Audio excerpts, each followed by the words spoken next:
So, pag white, ayan, warm light. And then, kapag i-open mo yung fan, ayan. Diba ang cute? Ayan, nakalabas yung pinaka-LC niya. So, para at least, pag in-open, sa 2 door siya. Ayan. Actually, wala pa masyadong laman na. So, yan, lagyan ko lang nito. Yung ito organize yung munti. At isang side na kasi is pang mga frozen. So, ayan, tuloy na kami sa... Wala, hindi naman kasi marami yung makakasabi. So, organize ng mga pagkain. For example, meron kami hotdogs na red. Then, sa then, napunta naman dito yung and then, dito nilagay yung hindi pala ako na sa ang ganda na rough lang siya. So, ito galing ko sa mga kuya ng mga dahil ito yung nanggaling sa dati sa Ilocos pasalubong niya.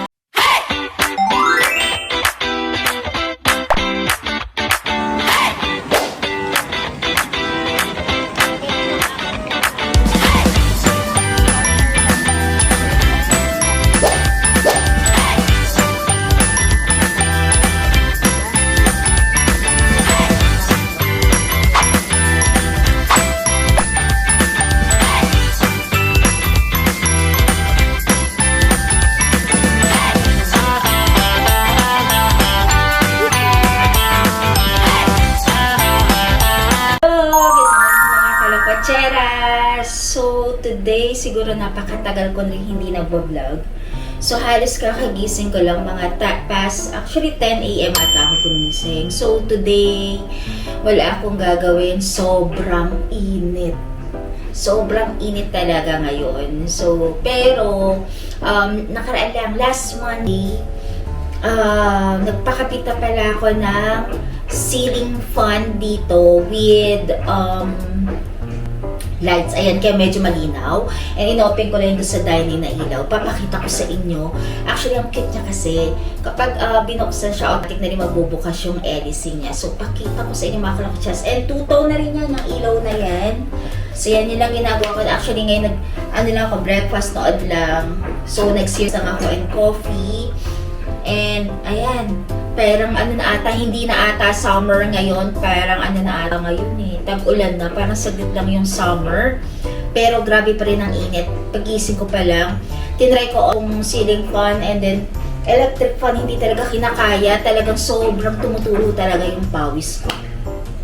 So, ito pala yung binili naming ceiling fan. Sa Office PH din pala namin to binili. Kung saan namin binili yung pinaka reclining chair namin na to. Na with swivel and racking and recliner. So, yan doon namin binili yan. Kung nakita niya kasi yan yung gift ko kay Nana before. So, ito, ang light niya, meron siyang white light. And also, meron din siyang yung, parang yellow, yung warm light. So, pag white, ayan, warm light. And then, kapag i-open mo yung fan, ayan. Diba ang cute? Ayan, lumalabas yung pinaka-LEC niya. So, para at least, diba, hindi naman kasi ganun kalaki tong condo. Yung condo kasi, diba, parang yan, para pwede siyang ma-close and sobrang lakas. And ito pala yung pinaka... May remote siya. So, kapag papalitan niyo yung ito lang. Kung gusto niya ng white light or yung yellow light. And then, ito fog fan. Kung gusto mong i-off lahat, ito all off. And then, ito yung pinaka number. Parang sa fan lang. So, kung gusto mong 1, 2, 3, 4. So, ako madalas 6. And then yan, pwedeng mong iset ng 1 hour, 2 hours, 3 hours lang nakabukas. And also, ito pala binili naming ceiling fan na to. Inverter na rin to. So, diba? Sulit na. And, isa pa, teka, i-white light ko lang kasi medyo, yan. Actually, yan sobrang pawis ko kanina. Nagbukas na rin ako ng aircon. Ayan, naka 16 siya. Ayan. Kasi sobrang init talaga kanina. And also, share ko na rin pala sa inyo, sobrang tagal kong hindi nagbablog, di ba mga kalakwatseras? Actually, nakatapos na ako ng isang parang series nung, ewan ko sa Channel 7 ata yun, yung Widow's War. Actually, hindi naman tayo kasi nakakapanood na, di ba? Simula yung nawala na yung mga sa TV, na parang puro Netflix na lang tayo. So, nakakita ko sa Netflix ng, tag ito, mapapanood na 72 episodes. Grabe, naubos. Tapos ko lang ata yun ng 1 week. Parang ganun. Super ganda. Actually, wala nga siyang 1 week eh. And then, so yun, kaya pala i-share ko sa inyo before doon sa kabilang side. Ayan, papakita ko sa inyo. Ito. Actually, hindi pa ako tapos kasi merong ginagawa sa kabila. Kaya laging maingay, madumi. So, hindi ko pa inaayos yung banda dun sa labas. Gumawa na ako dito ng parang pantry ko. Nilagay ko na lang dito kasi wala na yung ref. Ayan. Bumili rin kami niyan. Ayan. Ginawa ko na siyang pantry. Ayan. Actually, kaya ito yung ginagamit namin kasi para dun sa may labas, para sa pang-vlog. And then yan, ganyan na lang munang inayos ko. Dito yung mga nabawasan ng mga food. Dito yung mga breads. Ayan, dito yung mga sa coffee. And also dito yung mga cereals, yan. And yung milk ko, cereals, and chichas. And ito yung mga food. Actually, chips, onti pa lang naman din siya. Dito yung mga noodles, ayan. Para nauurong siya. So, yan. Ilagay ko na rin, ilink ko na rin dyan sa description box kung saan ko nabili itong mga ganito. Ang ganda niya. Ito pala is steel to. And then, andito yung mga biscuits. Ayan, nauurong na lang siya. And also, dun sa baba, yung ibang stocks namin. And also, dun. So, yan. Ganyan ang itsura niyan. Yan ang pinagkaabalahan ko ng ilang araw. And also, eto, napakita ko na sa inyo itong egg poucher nito. Hindi ko pa natatabi. Kasi laking tulong nito. Kasi meron kaming siopaw na binibili sa Etiague sa Quezon City yon. So, masarap din yung bread nila doon. So, dito ko na nilagay yung pinaka sa coffee. Para pag nag-iintak ng coffee kasi and milk. So, yan. Ayan na siya. Kung makikita nyo yung pinaka shoe cabinet nandun na sa likod, tinanggal ko na yung shoe cabinet dito sa banda dito sa kabilang side. Ayan. Kasi actually na siya eh. Parang nag-give up na.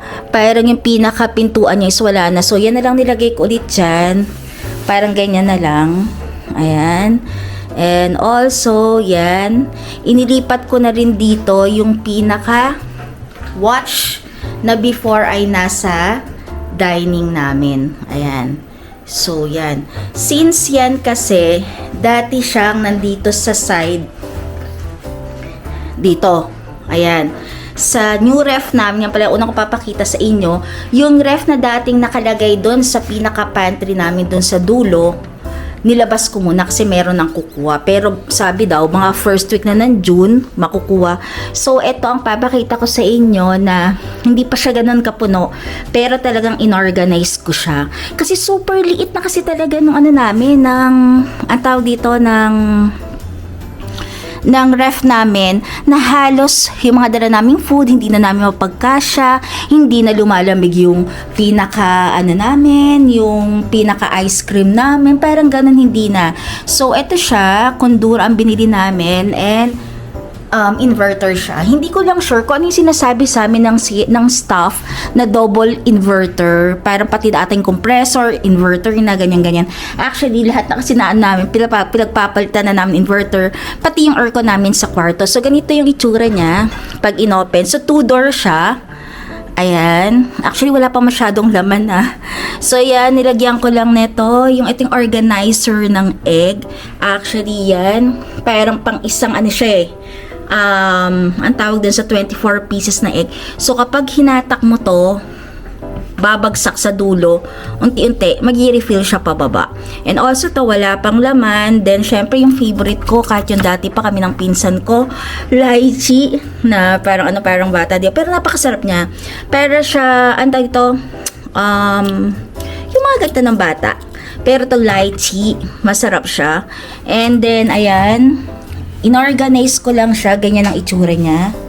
Ayan. Diba? Ultimo yung dito niya, sa fruit and vegetables niya, ganyan. Meron siyang mga maliliit na lalagyanan. Wala pa masyadong laman, ayan.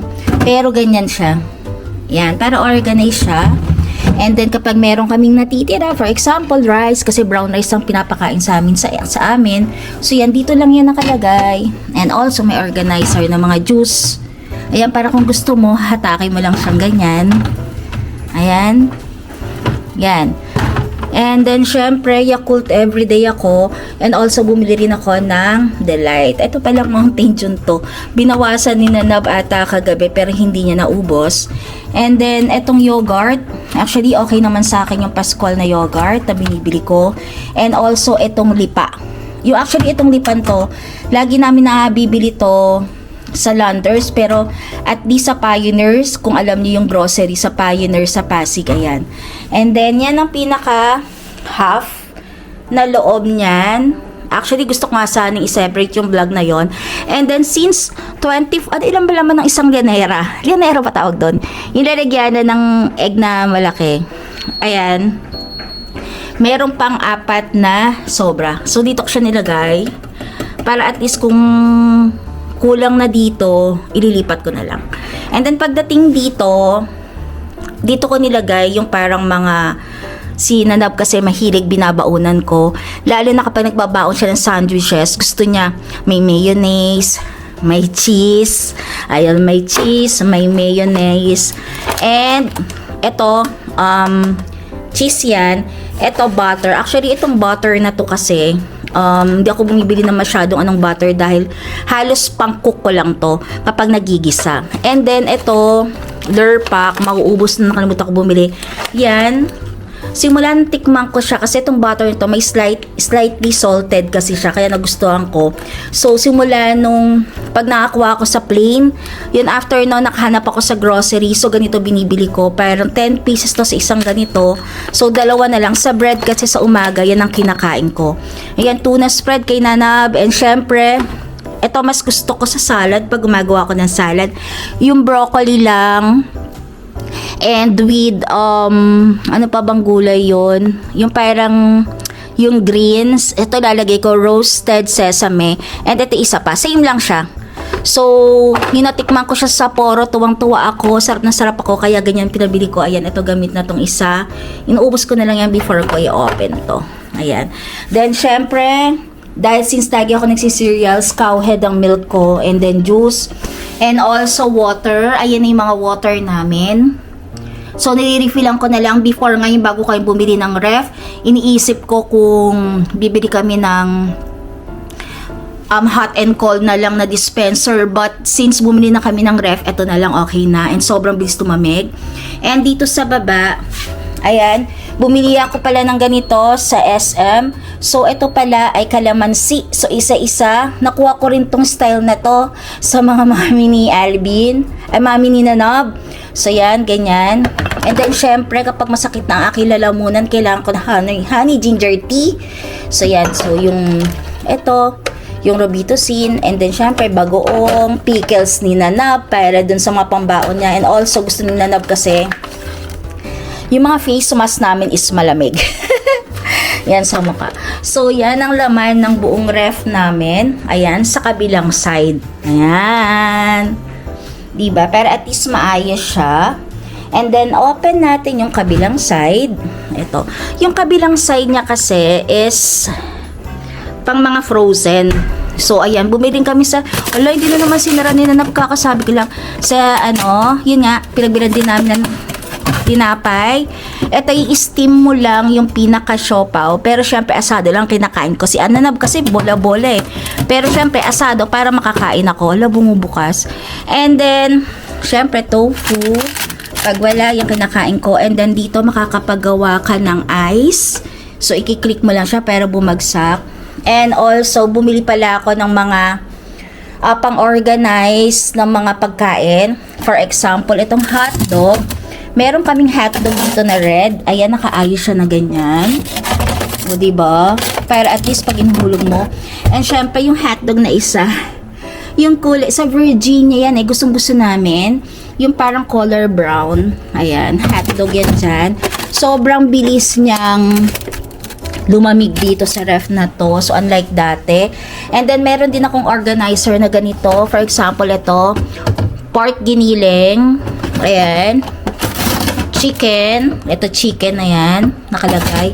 And also, itong dalawang to, wala pang laman kasi mag-grocery pa lang kami.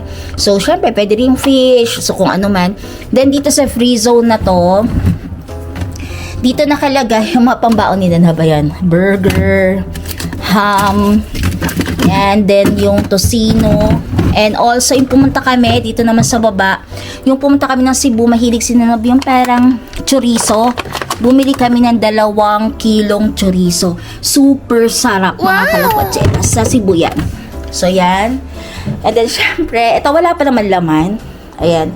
Actually, plan ko dito, puro mga ano na lang to, yung mga chocolates, ganyan. Ito, galing pa to sa Japan. Pero bawas sa tong isa, ito buo pa. And then, bumili ako ng maraming Meiji kasi gustong-gusto ko to. Since matagal naman kasi ang expiration, so okay naman. Pero ang expiration nito is 2026. And then, my favorite, Choco Baby. So, next week, pupunta na kami ng Japan. So, marirefill yan. And, nga pala, hindi ko tinatanggal sa plastic. Nalaman ko lang din to, dun sa amin, sa mga ano ko, ayan, yung pinaka sili, ilalagay mo sa freezer para hindi siya nabubulok. Ang galing, di ba? Kahit yung sa mga pangsinigang, ayan, hindi siya nabubulok. Hindi ko siya tinatanggal sa plastic, pero meron siyang organizer na ganito, para doon sa may vegetable area ko. O, di ba? Ayan pa lang ang laman kasi plan namin, nakalimutan nga, gusto namin bumili ng ice cream ni Nanab kasi before nga, di ba, ang ice cream namin ay laging tunaw. So plan ko, ang ice cream dito yan sa taas. So bababa siya. So yan, yan yung new ref namin ni Nanab. Yay! Super happy, pero hindi pa nga siya puno. Kasi aalis din kami next week. So, syempre, sino magkukonsume nyon? So, yeah. So, na-share ko sa inyo. Yan. So, dito yung temperature makikita mo. Then, hold 3 seconds to unlock lang to. Para mabago mo yung temperature kung ano yung lamig na gusto mo sa ref and sa freezer mo. So, ayan.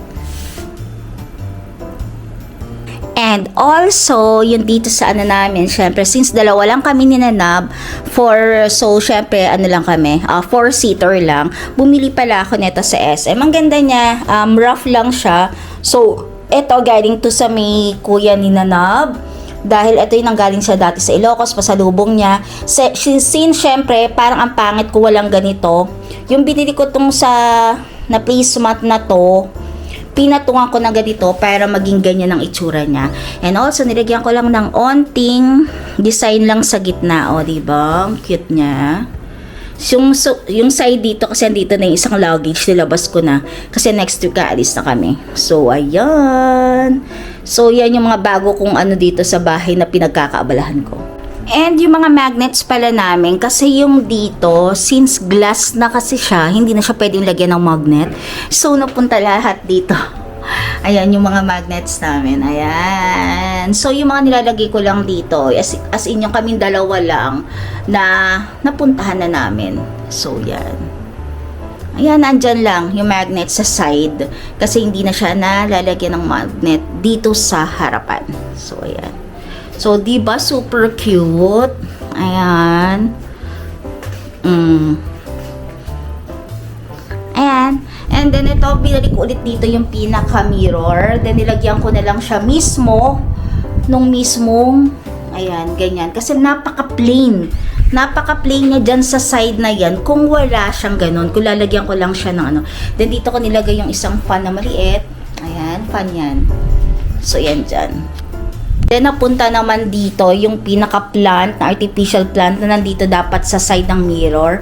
And then, dito, nilagay ko na dito yung rattan basket na yan na pinaglalagyan ng shoes at saka ng shoes ni Nanab dito sa bahay. Dahil every time na dumarating siya,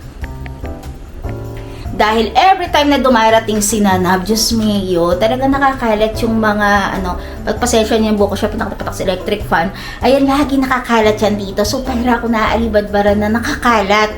As in, madadaanan mo siya. So, ayan, ang ginawa ko nga, diyan ko na nilagay yung pinaka ratan na lalagyan ng mga shoes and slippers. Ayan. And also, ayan, Eto, pinartner ko na rin to. Eto sa SM ko rin pala to nabili. So, kulang pa ako ng isang throw pillow para dito sa kabilang side na sofa. Ayan. And eto, nilagyan ko na pala ng ganito. Ayan, napakalambot niya. Ang ganda-ganda niya. So, yan, binili ko na rin siya. And yung ilalim niyan is yung dumidikit sa leather para hindi siya gumalaw kahit umupo ka. O, di ba ang ganda niya? Super ganda niya na andyan siya. Ayan. Ayan. Oh, yan. Nilagyan ko na sila parehas. Kasi madalas naman sinadab dito siya umuupo and ako dito sa side na to para manood ng mga Netflix. So, ayan. So, ayan, kung naririnig nyo yun sa labas, dun yun. Kaya lagi naka-close yun and super alikabok talaga.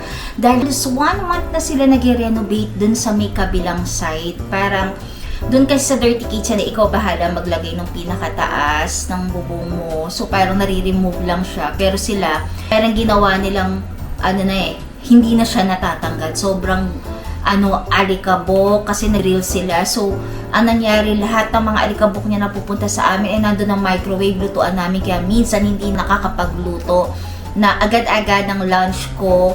Walang choice. Edi kung ano yung mas madali kong kainin, yun ang kain ko. Pero nung nakaraan lang, last week, nag-complain din ako sa mga guards na kung pwede ay takpan nila kahit trapal. Diba lahat naman kasi diba kapag may construction, dapat tinatakpan ng parang trapal. Kahit sa kanilang ginawa nila nung first, tinakpan lang nila maliit na parang karton.